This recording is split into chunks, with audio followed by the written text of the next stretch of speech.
Hello मेरे सभी प्यारे दोस्तों, आप सभी का फिर से एक बार स्वागत है हमारे YouTube चैनल में। तो जैसा कि आप सभी जानते हैं कि हमारा SST का प्लेलिस्ट चल रहा है, जिसमें आपने देखा होगा 3 वीडियो हमने आपके लिए करा दिया है। तो जो कि पहला चैप्टर क्या था, हमने क्या देखा, रिसोर्सेज, संसाधन। फिर सेकंड हमने देखा था लैंड रिसोर्सेज, ठीक है। उसके बाद तीसरा हमने देखा विकास की समझ, डेवलपमेंट। उसके बाद आज हम चौथा लेक्चर देखने वाले हैं, जो कि क्या है आपका एग्रीकल्चर, कृषि, ठीक है।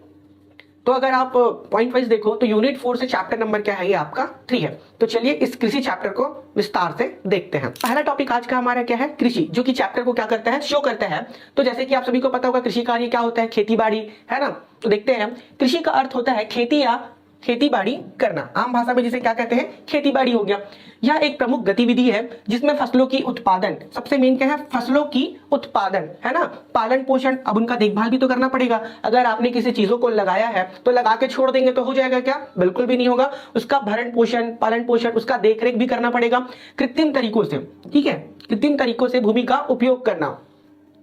उसके बाद लिखा है कृषि विभिन्न तरीकों से किया जा सकता है, काफी डिफरेंट टाइप से किया जा सकता है। बोल रहे जैसे कि खेती, ठीक है, बागबानी, फूलों के लिए किया जाता है, उद्यानिकी हो गया, पशुपालन हो गया, मछली पालन हो गया इत्यादि। ये सभी कार्य भी आपके किसमें शामिल है, कृषि कार्य में, ठीक है। तो आइए आपको समझ में होगा। चलिए आगे की ओर चलते हैं। तो ये रहा हमारा पहला MCQ, जो कि आपके लिए काफी इंपॉर्टेंट है बोर्ड एग्जाम के लिए। तो पहले क्वेश्चन की ओर चलते हैं। भारत में सर्वाधिक भूमि पर किस ऋतु में फसलें बोई जाती है, ठीक है। तो ऑप्शन क्या लिखा हमारा, ऑप्शन ए खरीफ है, ऑप्शन बी रबी फसलें हैं, तीसरा है जायद है, और चौथा क्या है, इक्वालिटी इन ऑल सीजन, सभी ऋतु में एक समान, ठीक है। तो देखो सिंपल सी बात है, भारत में सर्वाधिक भूमि पर किस ऋतु में, अब ऋतु बोल लो या फसलें बोल लो, दोनों क्या है, एक ही है। क्योंकि जब आपका सीजन आता है तो उसी समय क्या आता है, आपके फसल आते हैं, ठीक है। तो जब मानसून की वर्षा होती है उसके बाद जो फसल ली जाती है वो क्या होती है, सबसे ज्यादा मात्रा में होती है। तो इसका आंसर हो जाएगा हमारा ऑप्शन नंबर ए, जिसको हम लोग क्या बोलते हैं, खरीफ की फसल। तो हम लोग थोड़ा सा अब फसलों के बारे में भी देखते हैं। जैसे कि हमारे पास क्या है, ऋतुएं आती है, सीजन आते हैं, तो सीजन के हिसाब से क्या होता है, हम लोग फसल भी लेते हैं। तो 3 टाइप्स के मुख्यतः क्या है, फसल है, देख लो। सबसे पहला क्या है हमारा खरीफ फसल, उसके बाद सेकंड क्या है, रबी फसलें, और तीसरा क्या है, जायद फसलें, या फिर इसी को बोल सकते हो खरीफ ऋतु, रबी ऋतु या जायद ऋतु, ठीक है। क्योंकि फसल और ऋतु एक हिसाब से ही दोनों पे चलता है। तो देखिए सबसे पहले हम आते हैं जून से जुलाई, ठीक है, और सितंबर से अक्टूबर तक इनको क्या कर लिया जाता है, काट लिया जाता है। इनके बीच में इनको बोया जाता है और यहाँ इस टाइम में उसको काट लिया जाता है, ठीक है।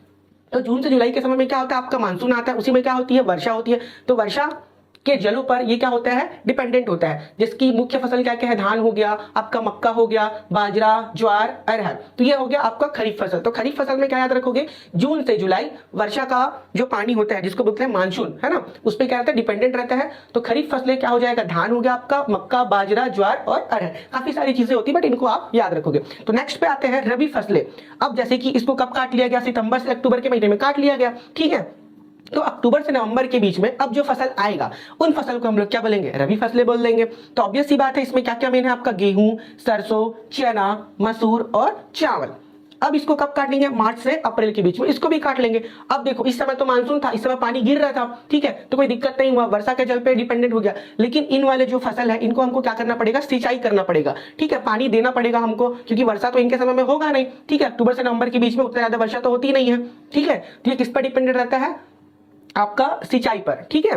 नलकूप वगैरह हो गए, नदी नाले हो गए, वहां से पानी लेके हम इसको क्या करते हैं, यूज करते हैं। तो अब आता है मार्च से अप्रैल के बीच में हमने रबी फसल को काटा। तो तीसरे फसल की ओर चलते हैं, मार्च से जून के बीच में, ठीक है। तो मार्च से जून के बीच में आपने देखा होगा कि बाजार में तरबूज, खीरा, खरबूज, ककड़ी, मूंग, उड़द, सूरजमुखी, ये सारी चीजें आपको जल्दी दिखने लग जाती है ना। खास करके तरबूज हो गया, खीरा हो गया आपका, खरबूजा, ककड़ी। तो मार्च से जून के बीच में, जून से जुलाई के बीच में इनको बोया जाता है, ठीक है। तो इन फसलों को हमने क्या बोल दिया है, जायद फसलें, ठीक है। क्या याद रखोगे, जायद फसलें, मार्च से जून के बीच, जून से जुलाई के बीच। तो इनको भी क्या है, सिंचाई के माध्यम पर ये भी क्या रहता है, डिपेंडेंट रहता है, ठीक है। तो आपको तीनों समझ में आया होगा। फटाफट एक बार देख लेते हैं कि सबसे पहले हमने क्या देखा, जून से चालू करेंगे, बरसात के मौसम से, ठीक है। जून से जुलाई, सितंबर से अक्टूबर के बीच में आता है आपकी खरीफ फसलें, ठीक है। उसके बाद सितंबर से अक्टूबर के बाद जब ये खत्म होता है, उसी बीच में अक्टूबर से नवंबर के बीच में, मार्च से अप्रैल तक जो फसलें आएगा उनको क्या बोलेंगे हम लोग, रबी फसलें। अब जैसे ये खत्म हो जाएगा आपका रबी फसलें, फिर कौन सा आ जाएगा, जायद फसलें। तो आप इनके एग्जांपल्स को भी याद रखिएगा। चलिए आगे चलते हैं। एक बार शॉर्ट नोट्स आप देख सकते हैं कि खरीफ फसलें पहला है, ठीक है। तो खरीफ ऋतु भारत में गर्मियों के मौसम में होने वाली क्या है, महत्वपूर्ण कृषि ऋतु है। उसके बाद इस ऋतु में मानसून की वर्षा होती है। ऑब्वियस सी बात है, मैंने बताया कि इस समय क्या होता है, मानसून की वर्षा होती है। और इनकी मुख्य फसल क्या क्या है, धान हो गया, मक्का, बाजरा, ज्वार और अरहर। अब इसको याद रखना, धान, मक्का, बाजरा, ज्वार और अरहर। तो अगला मैंने क्या बताया था, रबी फसलें। ठीक है, तो रबी फसलें भारत में सर्दियों के मौसम में, कौन से मौसम में, सर्दियों के मौसम में। और ये क्या है, ठंडी हवाओं, ठीक है, ठंडी हवाओं। और ये कब आती है, मानसून की वर्षा के बाद आती है। तो इसमें मेन फसलें क्या हो जाएगा आपका, गेहूं, बारले, सरसों, चना, मसूर और चावल। तो जो बारले है उसका हिंदी नाम क्या होता है, जौ। ठीक है। और लास्ट आ जाता है आपका जायद फसलें। तो जायद फसलें में आप देखेंगे कि गर्मी के मौसम की फसलें हैं। कब की है ये, गर्मी की मौसम की। ठीक है, उत्तर भारत में फसलें मुख्यतः मार्च अप्रैल में बोई जाती है। इसका मेन उदाहरण है तरबूज, खीरा, खरबूज, ककड़ी, मूंग, उड़द, सूरजमुखी, ठीक है, इत्यादि। यह फसलें मुख्य रूप से मार्च में बोई जाती है और जून में क्या हो जाती है, काट दी जाती है। ठीक है, इस तरीके से आपको क्या है, याद रखना है। तो अब हम आते हैं अगले क्वेश्चन की ओर। तो अगला क्वेश्चन है, इनमें से कौन खरीफ की फसल है। ठीक है, अभी आपने देखा खरीफ की फसल। तो खरीफ की फसल के बारे में एक बार छोटा सा, और सबसे पहले स्टार्टिंग में क्या होता है, जून से जुलाई में आता है। ठीक है, तो देखो जून से जुलाई के बीच में हम लोग क्या ज्यादा बोलते हैं, धान। ठीक है, तो ये हो जाएगा हमारा आंसर। ये क्या है, खरीफ की फसल। और जो गेहूं है वो आपका रबी फसल है, चना भी रबी फसल है, और खरबूज क्या है, वो आपका जायद फसल में आता है। तो ऑप्शन हमारा डी, जो धान है वो क्या हो जाएगा हमारा राइट आंसर। आते हम लोग अब क्वेश्चन नंबर 3 की ओर। ठीक है, इनमें से कौन दलहन की फसल क्या बोला है, नहीं है। क्या बोला है, इनमें से कौन दलहन की फसल नहीं है। ठीक है, तो दलहन की फसल सिंपल सी बात है, जिससे दाल बनता है। ये तो हो गया आपका चना, अरहर, बाजरा, मसूर। ठीक है, तो आपका ए, बी और डी ये सब क्या है, इससे चना जैसे रहता है या फिर चना बनता है बोल सकते हैं। तो ऑप्शन नंबर जो सी है वो क्या है, बाजरा। ये आपका दलहन की फसल नहीं है। ठीक है, बाकी ये तीनों है। तो ऑप्शन नंबर सी हमारा क्या हो जाएगा, राइट आंसर। तो दलहन की फसल के बारे में देखते हैं कि एक्चुअली में दलहन की फसल होती क्या है। ठीक है, तो देखिए क्या लिखा है, दलहन उस अन्न को कहा जाता है जिससे क्या होती है, दाल बनती है। क्या बनती है, दाल। यह वनस्पति जगत में प्रोटीन का मुख्य स्रोत है। तो आप इसको याद रखोगे, प्रोटीन का क्या है, प्रोटीन का मुख्य स्रोत, जिनका पारंपरिक रूप से मानव भोजन या पशुओं के चारे के रूप में भी किया जाता है। दलहनी फसलों में आपका मटर हो गया, मसूर, चना, फवा, बीन, सूखी बीन, सोयाबीन, चिकलिंग, वेज, घास मटर और ल्यूपिन इत्यादि क्या शामिल है। तो आप ये मेन चीजें याद रख सकते हो, मटर, मसूर, चना, फवा, बीन, सूखी बीन, सोयाबीन। ठीक है, ये जो क्या है मेन है उसको आप याद रख सकते हो। ठीक है, चलिए नेक्स्ट पे चलते हैं। तो ये रहा हमारा अगला क्वेश्चन जो कि आपके सामने है, चावल के उत्पादन में कौन सा राज्य प्रथम है। क्या लिखा है, चावल के उत्पादन में राज्य जो कि क्या है, प्रथम है। तो ऑप्शन है पश्चिम बंगाल, छत्तीसगढ़, उत्तर प्रदेश, बिहार। तो इसमें हमारा करेक्ट आंसर हो जाएगा option number A, West Bengal. ठीक है, पश्चिम बंगाल। आइए इसके बारे में देखते हैं। ठीक है, ये हमारा भारत के राज्यों का नक्शा है, जिसमें आप देख सकते हैं ये क्या हमारा वेस्ट बंगाल है। ये जो दिख रहा है आपको ये क्या है, वेस्ट बंगाल, पश्चिम बंगाल। अब यहाँ पे जो धान का खेती है वो क्या है, सबसे ज्यादा होता है। तो क्यों होता है, क्योंकि देखिए अब इधर से आपकी गंगा हो गई, नदी आती है, हुगली नदी आती है, और ये क्या है, लास्ट एरिया भी है आपका। तो सिंचाई के लिए क्या है, सबसे बढ़िया साधन हो जाता है। और यहाँ पे आपका कृषि संसाधन भी है। ठीक है, वो भी एक ऑप्शन में हो गया। और दूसरी बात क्या है, यहाँ पे लास्ट में है तो डेल्टा भी ज्यादा बनता है। क्या बनता है, डेल्टा। अब डेल्टा क्या होता है उसको देखिए, जैसे कि यहाँ से कोई नदी आ रही है, ठीक है, अब लास्ट छोर आ चुका है, तो यहाँ से नदी क्या हो जाती है, ऐसे बहने लग जाती है। तो जब ये अपने साथ पूरा मिट्टी बहा के लाती है, तो ये लास्ट में क्या करता है, हल्का हल्का छोड़ते जाता है, जिससे क्या होता है, मिट्टी वहां की क्या हो जाती है, उपजाऊ हो जाती है। इसको क्या बोलते हैं, डेल्टा। तो डेल्टा वाली जमीन यहाँ भी क्या है, सबसे ज्यादा है। तो निम्नलिखित कारणों में से क्या है, इसके जो मेन कारण है वो आपको बता दिया। एक तो सिंचाई का साधन हो गया, यहाँ का जमीन भी हो गया, ठीक है, जिसके कारण वहां पे खेती क्या है, ज्यादातर होती है। चलिए,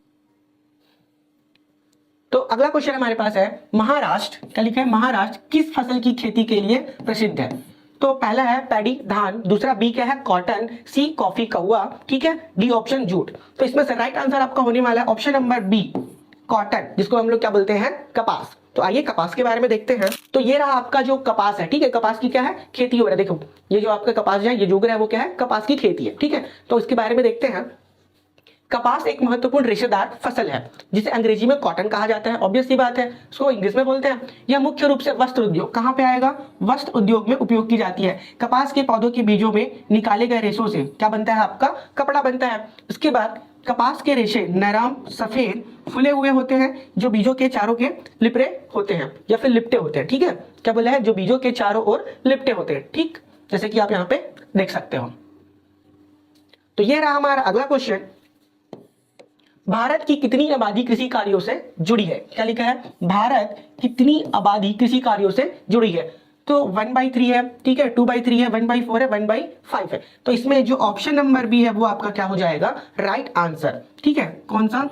2/3 पार्ट। ठीक है, अगले क्वेश्चन पे आते हैं। हरित क्रांति से सबसे अधिक फसल बढ़ी। ठीक है, क्या लिखा है? हरित क्रांति से सबसे अधिक फसल बढ़ी। ऑप्शन नंबर ए गेहूं की।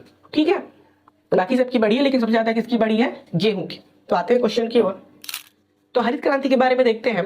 हरित क्रांति का अर्थ होता है हरा क्रांति या ग्रीन रिवोल्यूशन। ठीक है, इसको हरा नाम क्यों दिया गया था? क्योंकि जो आपके कृषि कार्य है उसमें सबसे ज्यादा पेड़ पौधे जो होते हैं वो क्या है? हरे कलर के होते हैं, इसलिए इसको क्या नाम दिया गया था? Green revolution. यह कृषि क्रांति है। किससे रिलेटेड है? कृषि क्रांति से।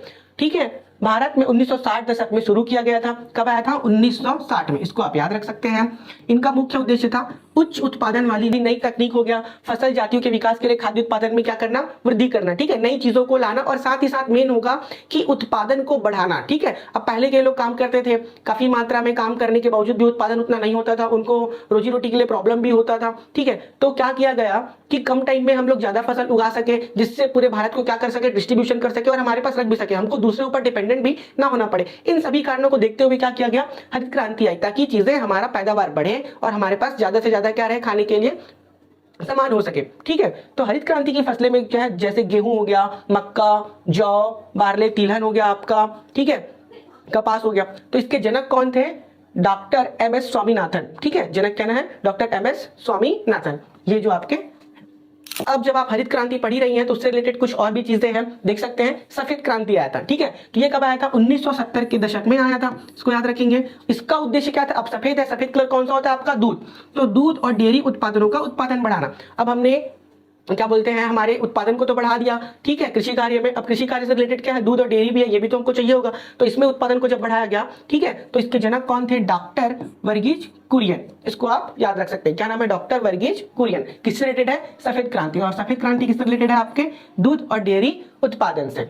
ठीक है, अगला हमारा टॉपिक है नीली क्रांति। अब ये कब आया था? समय 1970 से 1980 के दशक में। इसका उद्देश्य क्या था? अब नीला कलर है, नीला कलर तो आपका पानी होता है, पानी में क्या है आपका? मछली। ठीक है, तो मछली पालन और जल कृषि में क्षेत्र में वृद्धि। इस क्षेत्र में भी आपको वृद्धि तो करना ही पड़ेगा। ठीक है, तो इसके जनक कौन थे? हीरालाल चौधरी। ठीक है, इसका नाम क्या रखोगे? हीरालाल चौधरी। ये आपका फोटो है। तो कृषि क्षेत्र में अगला एक और था स्वर्ण क्रांति। ठीक है, इसको क्या बोलेंगे हम लोग? Golden revolution. क्या बोलेंगे? Golden revolution. समय कब था? 1990 के दशक में। क्यों आया था? फल फूल और शहद उत्पादन में वृद्धि। क्या याद रखेंगे? फल फूल और शहद उत्पादन में वृद्धि। तो इसके जनक कौन थे? क्या लिखा? यह क्रांति विशेष रूप से किसान संघ और सरकारी योजनाओं के सहयोग से हुई, लेकिन किसी एक व्यक्ति का नाम नहीं है। ठीक है, तो इसमें आप रखेंगे कि क्रांति विशेष रूप से किसान संघों और सरकार की योजनाओं से हुआ था। कौन सा? Golden revolution. आप सीधा सीधा याद रखेंगे स्वर्ण क्रांति किससे संबंधित है? तो फल फूल और शहद उत्पादन में वृद्धि। ठीक है, तो एमसीक्यू खत्म होता है। अब आते हैं हम लोग खालिस्तान की ओर, फिल इन द ब्लैंक्स। तो पहला क्वेश्चन है, रबी की फसल का मुख्य खाद्यान्न क्या है? तो आप सभी को पता होगा जो कि रबी फसल है उसका मुख्य उद्यान क्या है? गेहूं। क्या आ जाएगा? गेहूं। ठीक, उसके बाद क्वेश्चन नंबर 2, खालिस्तान भूमि की कमी से फसलों का उत्पादन घटेगा। ठीक है, अब फसल का उत्पादन घटेगा, क्यों घटेगा? क्योंकि आपका कृषि भूमि में क्या हो जाएगा? कमी हो जाएगा। तो यहां पे आंसर क्या होने वाला है? कृषि भूमि की कमी से। ठीक है, क्योंकि जो भूमि है कृषि करने लायक नहीं रहेगा तो फसलों का उत्पादन क्या हो जाएगा? ऑब्वियस सी बात है, कम हो जाएगा। तो आंसर आएगा आपका कृषि भूमि की कमी से फसलों का उत्पादन घटेगा। तो अगले क्वेश्चन की ओर चलते हैं। छत्तीसगढ़ को खालिस्तान का कटोरा कहा जाता है। ये क्वेश्चन तो आप सभी को बिल्कुल पता ही होगा। इसका आंसर छत्तीसगढ़ को धान का कटोरा, धान का कटोरा कहा जाता है। ठीक है, क्योंकि छत्तीसगढ़ में धान की उपज क्या है? ज्यादा। इसकी जलवायु बोल सकते हैं, काफी सारी चीजें हैं। ठीक है, तो यहाँ पे धान की पैदावार क्या होती है? ज्यादा। कहां पर? छत्तीसगढ़ में। इसलिए छत्तीसगढ़ को क्या कहते हैं? धान का कटोरा कहा जाता है। क्वेश्चन नंबर 4 पे आते हैं। भारत में अब खालिस्तान भूमि का विस्तार संभव नहीं है। तो फिर से वही आएगा हमारा आंसर। भारत में कौन सी भूमि? कृषि भूमि।